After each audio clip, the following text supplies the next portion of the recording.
ನಮಸ್ಕಾರ ಎಲ್ರಿಗೂ ಪ್ರಸಿದ್ಧ ಎಳಸ್ಗೆ ಸ್ವಾಗತ. ಇಂದಿನ ಸಂಚಿಕೆಯಲ್ಲಿ ನಿಮ್ಗೆ ಮತ್ತೊಂದು ಸ್ವಲ್ಪ ದೊಡ್ಡದಾಗಿರುವಂತಹ ಪೀಠ ಪ್ರಭಾವಳಿ ಹ್ಯಾಂಡ್ ಕ್ರಾಫ್ಟೆಡ್ ಸೀರೀಸ್ ನಲ್ಲಿ ಇರುವಂತದ್ದನ್ನ ಪರಿಚಯ ಮಾಡ್ತಾ ಇದ್ದೀನಿ.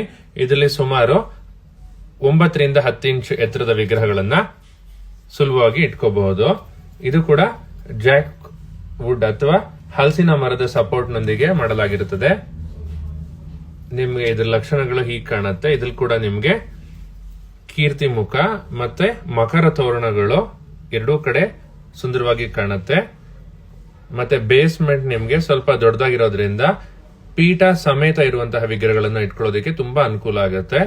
ಸೂರ್ಯ ಚಂದ್ರ ಇರುವಂತಹ ಧ್ವಜಗಳ ಜೊತೆಗೆ ಶಂಕು ಚಕ್ರಗಳು ಇರುವಂತಹ ಪತಾಕೆಗಳ ಜೊತೆಗೆ ಛತ್ರಿ ಸೇರುವಂತಹ ಒಂದು ಸುಂದರವಾದ ಮಕರ ತೋರಣ ಪೀಠ ಪ್ರಭಾವಳಿ ಇದಾಗಿರುತ್ತೆ.